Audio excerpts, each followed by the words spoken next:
नमस्कार मित्रों, स्वागत है आप सभी का हमारे इस चैनल में। आज के इस वीडियो में हम सभी लोग टीजीटी चित्रकला के लिए बहुत ही महत्वपूर्ण टॉपिक रस का अध्ययन करेंगे, क्योंकि यहाँ से 2 प्रश्न जरूर पूछे जाते हैं और ये टॉपिक वेरी इंपॉर्टेंट है। टॉपिक छोटा है लेकिन वेरी इंपॉर्टेंट है, तो इस टॉपिक से कोई भी प्रश्न आपकी गलत ना हो, तो इसलिए इस टॉपिक को यहाँ पर हम लेकर आए हैं। तो चलते हैं इस टॉपिक को पढ़ते हैं। तो सबसे पहले यहाँ देखते हैं कि रस के प्रतिष्ठापक कौन हैं और रसों की संख्या कितनी है। तो देखिए, अगर देखा जाए तो आचार्य भरतमुनि ने रस सिद्धांत दिया है नाट्यशास्त्र में।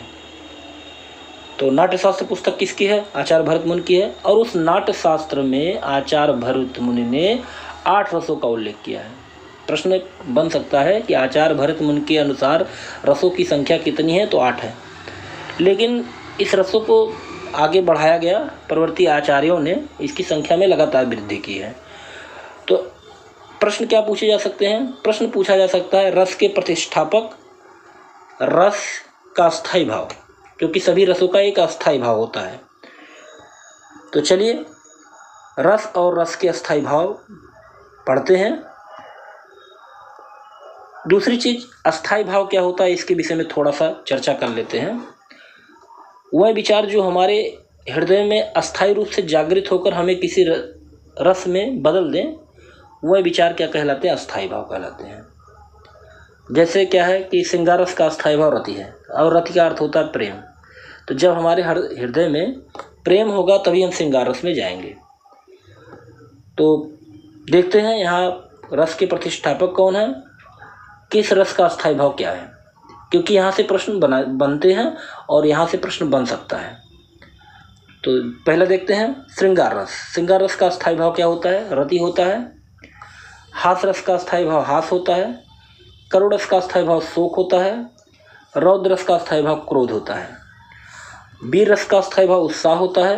भयानक रस का अस्थायी भाव भय होता है। और विवश रस का अस्थायी भाव जुगपुषा होता है। तो जुगपुषा को घृणा भी कहते हैं, कहीं कहीं घृणा भी लिखा होता है।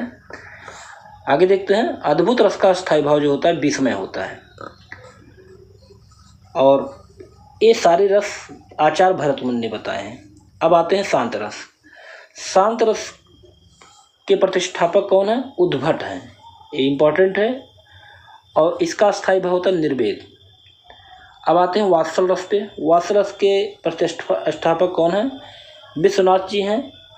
और इसका जो अस्थायी भाव होता है वात्सलता होता है, वात्सलता प्रेम। और यहीं पर भक्ति रस जो आता है उसके प्रतिष्ठापक कौन है? रूप गोस्वामी जी हैं। और ये इसका अस्थायी भाव होता है ईश्वर विषयक रति। और एक रस और है प्रियान रस, इसका अस्थायी भाव होता है स्नेह। और इसके प्रतिष्ठापक कौन है? रुद्रट। तो ये हो गया रस और अस्थायी भाव, और जो नए रस जुड़े बाद में उनके प्रतिष्ठापक। तो कौन कौन से रस बाद में जुड़े? उद्भट ने शांत रस, अस्थायी भाव निर्वेद। विश्वनाथ जी ने वात्सल रस, अस्थायी भाव वात्सलता।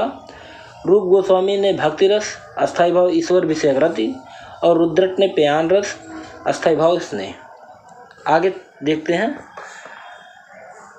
देखते हैं किस रस का अस्थायी भाव क्या है, कौन सा रंग का सूचक होता है और उसके देवता कौन है। वेरी इंपॉर्टेंट है, यहाँ से प्रश्न जरूर पूछे जाते हैं।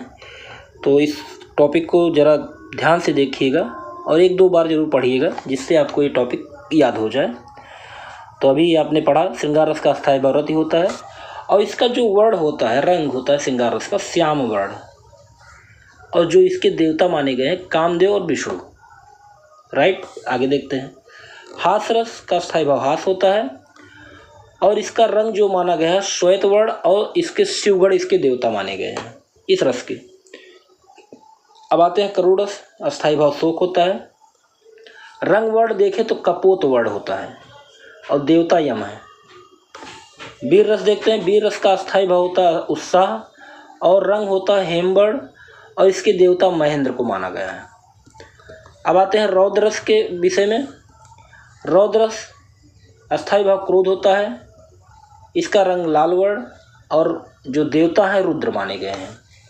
भयानक रस के अस्थाई भाव है भय और इसका जो वर्ण है कृष्ण वर्ण है और जो देवता माने गए हैं काल माने गए हैं। आगे देखते हैं अद्भुत रस। अस्थाई भाव विस्मय होता है, रंग जो है पीत वर्ण है और गंधर्व इसके देवता है। विभत्स रस अस्थाई भाव है जुगपसा जिसको घृणा भी कहते हैं, रंग है नील वर्ण और इसके देवता हैं महाकाल। और शांत रस का अस्थाई भाव निर्वेद और इसका जो वर्ण माना गया है धवल वर्ण और इसके जो देवता हैं लक्ष्मी नारायण। इसके देवता कौन है? लक्ष्मी नारायण। तो यहाँ पे हम लोगों ने रस से संबंधित महत्वपूर्ण टॉपिक को समझ लिया और अगर यहाँ से प्रश्न आता है तो यहाँ से प्रश्न हमारे गलत ना हो। तो प्रैक्टिस सेट भी आप कर रहे हैं, तो प्रैक्टिस सेट के साथ साथ हमने इस टॉपिक को देखा कि वेरी इंपॉर्टेंट है, इसलिए आपको इस टॉपिक के विषय में बताना जरूरी समझा। आपको ये वीडियो कैसा लगा? अगर अच्छा लगा हो तो लाइक ज़रूर कीजिएगा। अगले वीडियो में अगले प्रैक्टिस सेट में फिर मिलते हैं, तब तक के लिए जय हिंद जय भारत।